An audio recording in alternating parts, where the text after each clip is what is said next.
A hash function is a one-way function that maps strings of arbitrary size to strings of fixed size.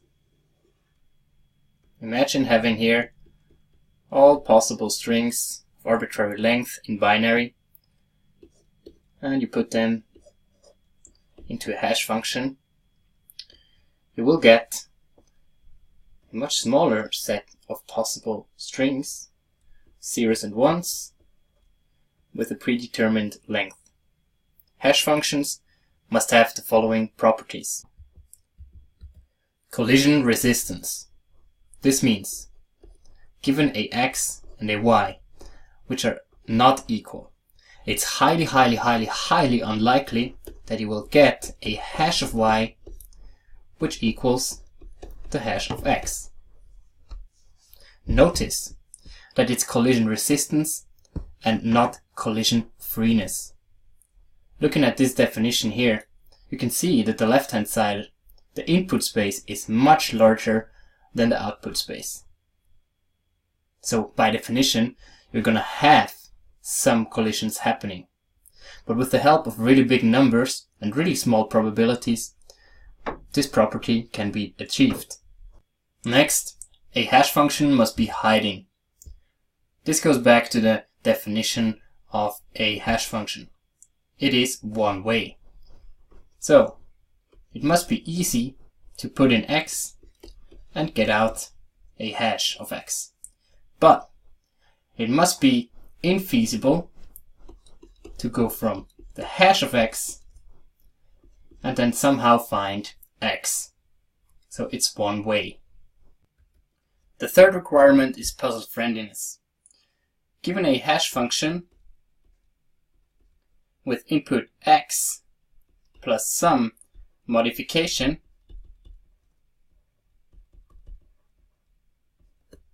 and a given output of that hash function set, it's impossible to find this modification. It comes down to randomness. The output of this hash function should appear absolutely random. So there is no way, given x, that we can somehow infer some modification to get set.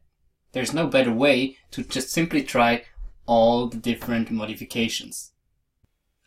And lastly, a hash function should be efficiently computable, which means it should be in big O of n in linear time. Okay, let's see an example. This is a web tool that implements the SHA-256 hashing algorithm. I'm not going to discuss the exact implementation here. This would be beyond the scope of this video.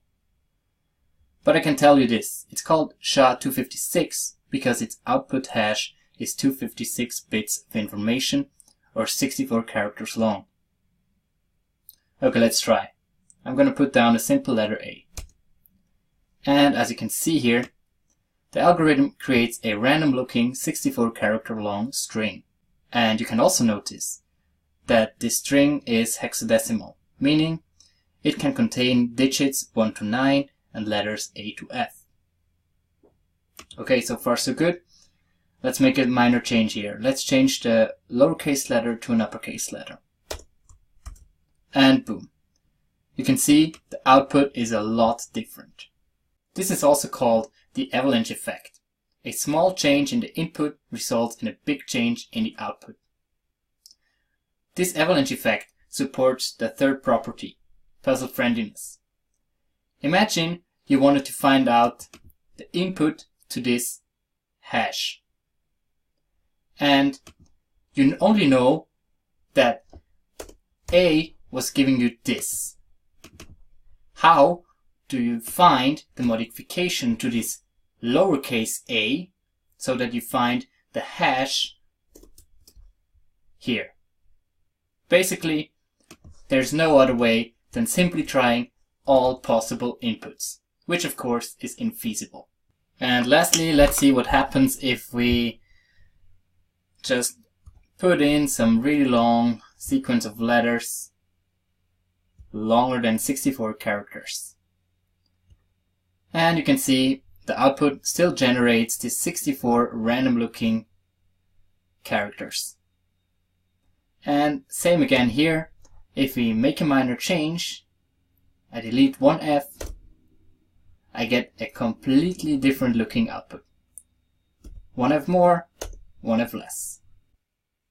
Let's try to get an intuition for how this whole hashing business is useful. One application is in password storage. Imagine you're running a big online firm. It may be a social network, it may be e-commerce, whatever. And you have a bunch of users which you require to have a profile on your platform to access your service.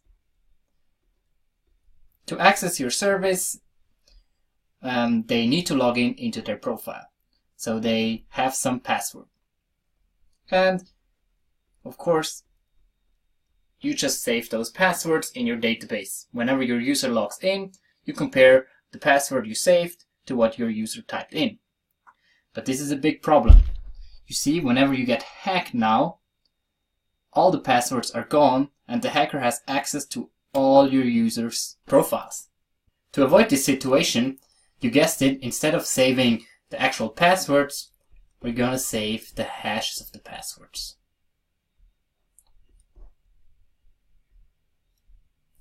This way, when we get hacked, the hacker just gets a bunch of useless hashes. And we're still able to verify the user's passwords, since the hash function has this collision-resistant property.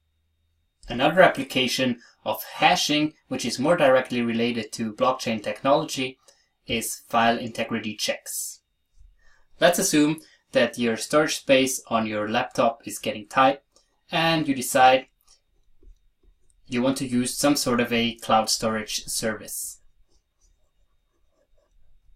Okay, so you upload a bunch of files. And then later on,